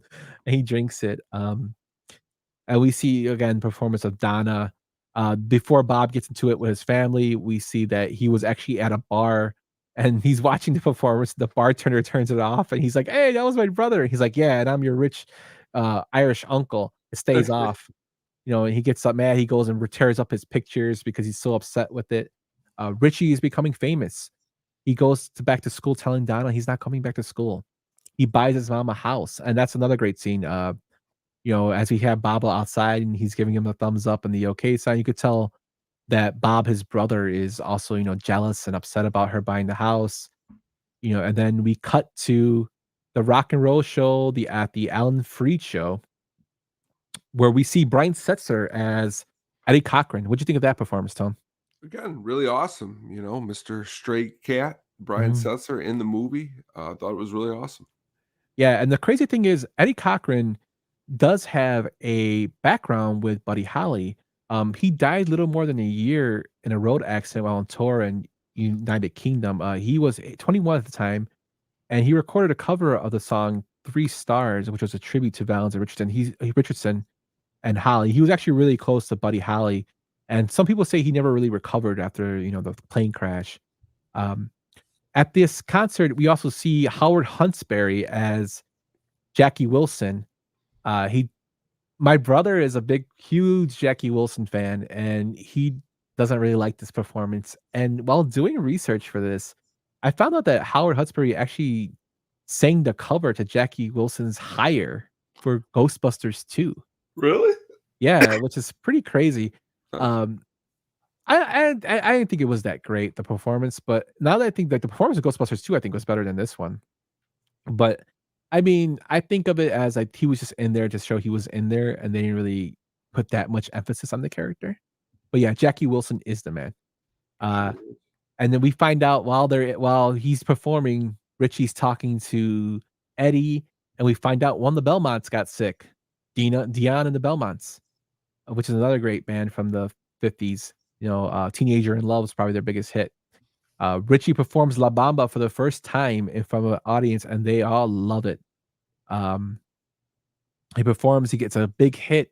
He comes back home to where they have a family party, a surprise party for him, and this is where he gets into a fight with Bob because Bob was supposed to get her a new dress, his mom, that is. Bob tells her, "Well, you're the damn rock star. You should have got it." And he eventually leaves. We find out Bob's been on the wagon. He drinks a beer and he goes into the guest house. And while he's in there, he tells Richie comes in and sees him with a beer, and he goes, "Mom's looking for him." He's like, "Why? Because I drank a beer." He goes, "I had one sip of beer and it tastes like piss. Do you want it?" And he's like, "Yeah." And they eventually get into a fight as Bob begins to tell him about his resentment towards him.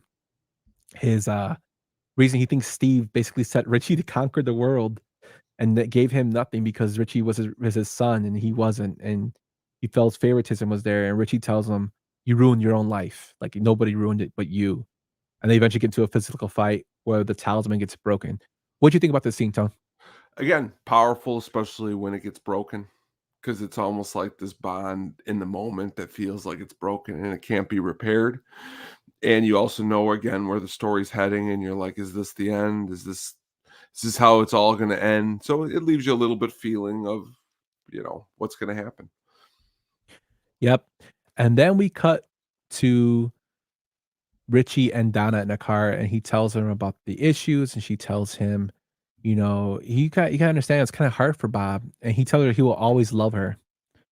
And she's like, "You're so serious." He's like, "I mean it." And they stop to kiss, and then we cut to the winter party, and you could tell where this is going. The winter party tour. You see Marshall Crenshaw as Buddy Holly. He also sang a song, "Someday Somehow," for a 1982 film, Night Shift.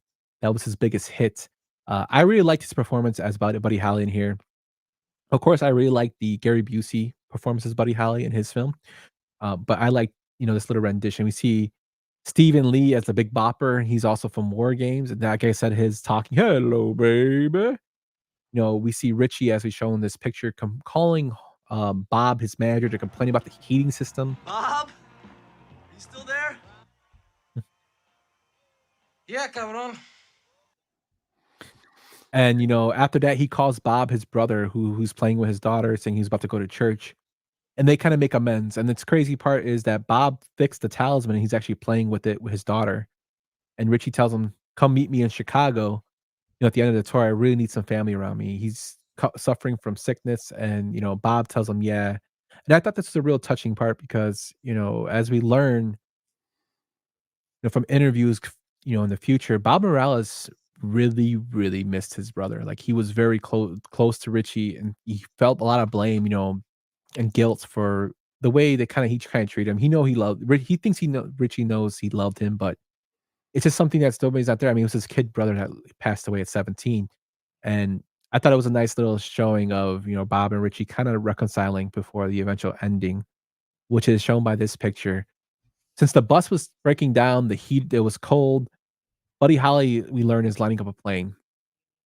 After the Bob call, they go into a coin toss to see who's going to get on a plane. Buddy Holly tells him, "See, man, I didn't know if you were going to do this because you don't like this flying thing. So Tommy Alsop was going to do it. But in all fairness, let's do a coin toss." And Richie wins the coin toss, to which he responds, "It's the first coin toss I've ever won," which is crazy. According to Tommy Alsop, who actually was there, the coin toss occurred actually in a surf ballroom and not in the airfield like in the movie. And when this scene was being filmed, Lou Diamond Phillips became really close with the Valenzuela family. They would call him Lou. They would come to the set. When this scene was being filmed, Valdez told them, "Hey, we're going to perform this. We're going to film this scene. I don't know if you guys should be there for it," but they still showed up. Lou Diamond Phillips said that when they saw him in his costume or his, wardrobe, his sister, Valen's sister, that is, ran up to him and started screaming, "Richie, why did you get on the plane? Why did you fly?" And it's kind of heartbreaking that they were still struggling again, opening a wound with this whole experience about it. That's pretty, it's pretty powerful, right? Hugely powerful. And I've heard that story for quite a long time. And to imagine again how young he was, because honestly, I was just doing the math in my head the other day. All health included, he would probably still be alive today if this didn't happen because he was really young. Yeah. So another thing too that came through here was Big Bopper and Waylon Jennings, who you mentioned earlier in We Are the World, who was Buddy Holly's bass player at the time. They traded seats on this plane. The Big Bopper got on the plane and Waylon took the bus. But before the plane took off, Buddy said to Waylon, "I hope you freeze your ass off on that bus." When Waylon jokingly told him, "Well, I hope your plane crashes." And that remark haunted him for the rest of his life. Yep. Because of what happened.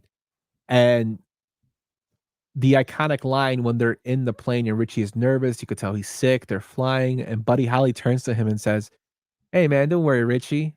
The sky belongs to the stars."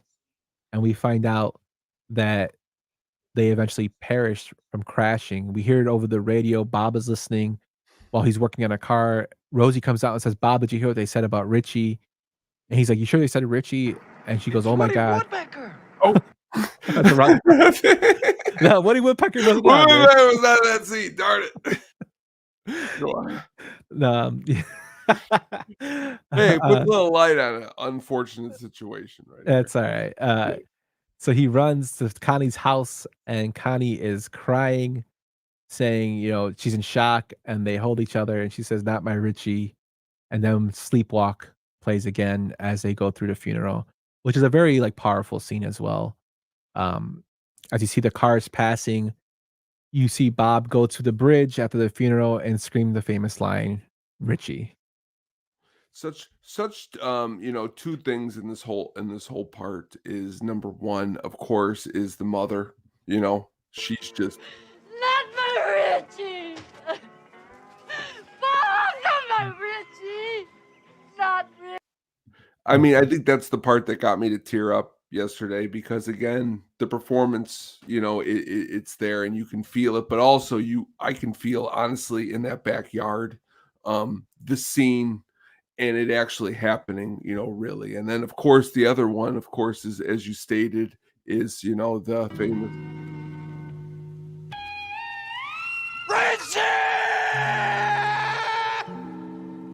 And I think right there, it's not the scream that does it for me. It's the hill, them two running up the hill, because again, I do love a good biopic. And again, I could feel it, the whole story, and it does it really well there. Yeah, and, I thought the ending was perfect, in my opinion, but the original ending actually included the real Bob Morales on his bike saying words about his brother. Luis Valdez filmed it, but he said it didn't really work out too well because Bob wasn't an actor. So Mm. he decided to go with the latter that we saw, and I think that was probably the best choice. Just seeing them running up the hill, it's sad because, you think about the good times with his brother, and now he's gone, and gone so soon, only 17 years old. I know. So, that is our film breakdown. You ready to, get into some critical reception of this film? Let's do it. All right, let's get into it, man.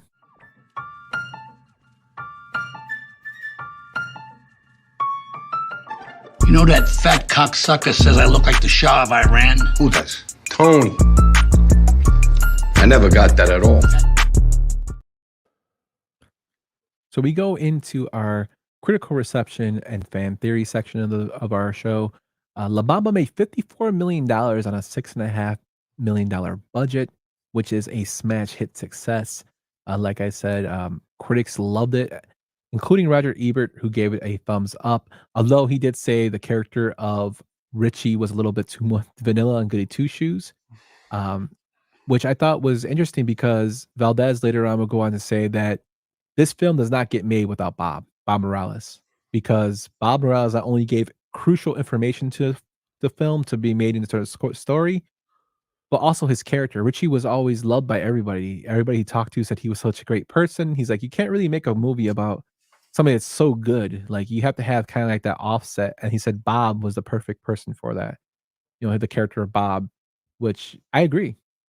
Yeah, I definitely agree too. It it I think he's the glue to the movie personally. I think it's his story just as much as it is Richie's story, don't you? Yes, yeah, totally. And it's kind of funny you mentioned that because before we get into like the other accolades this film received, there was a sequel pushed by Luis Valdez, the director. He wanted to make a movie about Bob Morales and the aftermath. That would have been But he, cool. but he couldn't get anyone to make it up, to pick it up from financing, which, and if you look at Valdez's career as a director, he is considered the father of Chicano theater and film due to Zoot Suit and this film. He only directed one other movie after this. He tried to do a Frida Kahlo film that never came to fruition until Salma Hayek and her production studios bought it. He couldn't really do what he really wanted. He said there's a lot of politics in it, so he went back to doing Broadway and plays. But like really influential, like he's a person that basically I think put Chicano theater on the map, in my opinion, because after this film came out, you have Stand and Deliver, you have basically the propelling of, Robert Rodriguez said that he basically was inspired to write El Mariachi from Luis Valdez and La Bamba, as showing that aspect that even though unknown Latino filmmakers can get it done. And then America Ferrera for The Traveling Pants, that the director of that film was inspired by Luis Valdez. So he inspired a generation of filmmakers, Chicano and Latino filmmakers. Really The awesome. Really, Mhm. just really awesome. Again, to say again all of what you said, and to think that this movie feels like it's made by a seasoned director, that somebody who's made 50, not 50, like 10 to 12 pictures, but and then to say that it's this good and not to have more after it, it is a kind of, in its own way, a little bit of a shame. Definitely. I would still like to see him do something. He's in his 80s now, Yeah. so we don't know, but I mean, we'll Francis see. Coppola's doing something new. Yeah. Uh, so this film, The La Bamba, was included among the American Film Institute's 2004 list of the 400 movies nominated for the top 100 America's greatest music and movies for the song La Bamba. It was nominated for a Golden Globe for the best motion picture drama, and it was actually a film that Lou Diamond Phillips says propelled his career, and I totally agree. He says without La Bamba, he doesn't have the career he has, which I think is completely honestly true. Um, so we don't have any real like fan theories because this is a biopic, but we do have I would say like a more of a factor or a realization that the tour is actually responsible for the plane crash. And I'm gonna read this to you because it can be argued that the Winter Dance Party Tour with that Richie Valens, Buddy Holly, and JP Richardson, known as the Big Bopper, were performing in was just as responsible for their deaths as the plane crash that killed them. Buddy Holly would never have chartered the flight had it not been for the unpleasant and exhausting conditions of the tour, which was poorly planned with absolutely no regard for logistics. Rather than circling the upper Midwest and logical geographical sequence and allowing enough time between concerts for adequate rest and travel, many of the venues were scheduled within 1 day of each other and as far as 500 or 600 miles apart. The demanded all-night travel on inadequately heated buses, many of which had been replaced. The tour did not use any road crew to help with loading and unloading baggage and instruments, nor were the buses suitable for winter travel conditions, as they were reportedly refurbished school buses that were considered unsuitable for students. They're unsuitable for students, but they use them for the rock stars. Furthermore, as the interstate highway system had not yet been completed, the travel took place on local two-lane roads, which made frequent stops and did not allow for faster driving speed. Mm. These conditions had an adverse effect on many of the musicians, most notably Buddy Holly's drummer, Carl Bunch, who suffered frostbitten toes. Buddy Holly was frustrated with the situation and chartered a flight to the next venue because he did not want to spend another night traveling all night on a poorly heated bus. The next performance was to be held in Moorhead, Minnesota, a good 365 miles and an all-day trip from the Surf Ballroom in Clearview, Iowa, where the winter party was. Holly chartered a plane from Dwyer Flying Service in nearby Mason City, Iowa, to fly he, Valens, and Richardson to Fargo, North Dakota, the closest airport to Moorhead. Holly chartered the plane mainly because he wanted to fly in ahead of the others to do laundry that hadn't been done and to catch up on sleep. What do you think about that? Awful, awful, and definitely what caused what we know to have happened. I mean, it's another just tragic of, well, it's again, sometimes you rush. I mean, I'm not saying they rushed, but to get to somewhere that they needed to get because of these awful conditions, because they were pushed to those levels, it's a very, very sad and unfortunate. Yeah, and like I think Valdez kind of hints it in the film when they're going over the radio and they're saying about them passing away and why they had the chartered flight, and he Yeah. says because of inadequate heating on the bus, and you can see Bob Keane look so pissed and like sad because he knows that he was probably part to blame for why they took that flight. Yeah. Yeah. That's true. Yeah. So that's our La Bamba breakdown. I know we went through the film into in-depth and explaining each scene. Let us know if you guys like the more in-depth explaining of the scenes or you guys want to shorten it up on that end. But Tone, what do you think about this film? I think it's amazing, my man, and I really enjoyed going through it. Again, as far as biopics go, the reason we did this was because Bob Marley just came out with a biopic. So I thought, well, what is another biopic that we can go through? And La Bamba is, well, a top 3 musical biopic. I think we would both agree. So we said, hey, let's take a look at it. And honestly, it's been really awesome and a blast. And again, another opportunity to listen to some great music from everybody involved. Yes, totally agree. You can find La Bamba on Prime. I think it's $3 to rent and $12 to own. I bought it, so I can watch it anytime now. But yeah, definitely, if you haven't seen it, check it out. And as you said, we're kind of going with a theme of when a biopic is released or a theme of movies being released. We can go into what's coming soon for us. Let's get ready to rumble! Coming soon. Próximamente. Coming soon. Coming soon. So, Tone, like you said that we were going through themes of what we're going to be releasing. So we know in a few weeks the Oscars are coming up. So Yes. what theme are we going with for the Oscars? This next week we are going to go for somebody who has won and been nominated for an Oscar, and that's Joe Pesci. and he is in a movie that we picked, a comedy classic, My Cousin Vinny. As soon as I broke this to my wife, she immediately was excited because she loves this movie, and so do I. And I bet Yes. you too.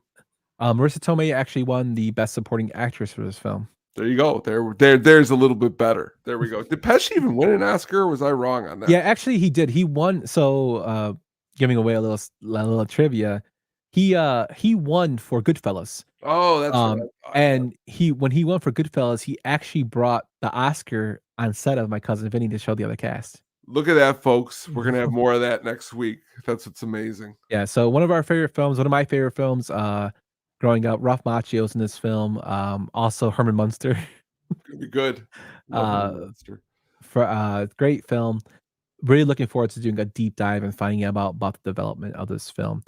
So be sure to check us out next week at 8 p.m. for that. You know, I'm loving these breakdowns, man. We've had like 4 great films to break down, and now we're just gonna have another one to add to that total. This was our 5th. This will be our next week, our 6th one. Today Yep. was 5. Yeah. Yeah. Awesome. So just breezing through these. I look at them at my DVDs, like they're like this. They're pretty cool. I love them. Yes, sir. But with that, since you already talked about your DVDs and we talked some music today, let's get into the Sugar Baggies music soundtrack pick of the week. The Sugar Baggies soundtrack pick of the week.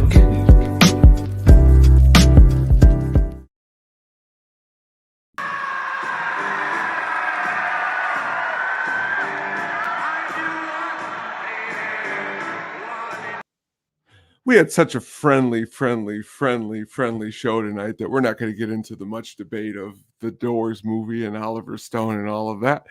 But what we can mention tonight is the amazingness of the music that I think incorporates the film The Doors, because honestly, a lot of the songs I would not have been familiar with, some of the more deeper tracks from The Doors, if I didn't watch the movie when I was 13 or 14. And since we were talking about musical biopics, and I thought I could make a little joke about us, sometimes not seeing eye to eye on this movie, I thought the Doors soundtrack was a great one. And I'm also, yes, I'm not a fan of the Indian part, the desert naked Indian parts in the film, but I'm a fan of Val Kilmer's performance because I think he looks just like Jim Morrison. And he did a pretty good job, and the soundtrack is pretty killer. So with that, to tell you, Ray Manzarek went to my high school. He's a St. Louis graduate. You're going to tell me he hated the movie. Yes, he did not like the movie. I remember the concert he performed at the school. He talked about it, and he said he did not enjoy the movie particularly. However, he said that Val Kilmer was awesome as Jim. Yeah. I mean, that's where I think there is a lot of problems with the movie, but if we can all agree that Val Kilmer did a pretty awesome job as Jim. Then, I love Val Kilmer. And I know you do. You've never spoken ill will of anything from Val. So, yeah. So The Doors is my pick for this week. Really quick again here before we go out. Starting this Wednesday, we are going for the Hookup on Music.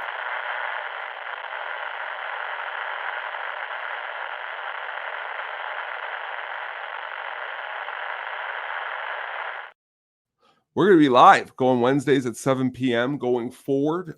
Starting with this Wednesday, we're going to have a fellow Penguin joining me, Bruhan Luke.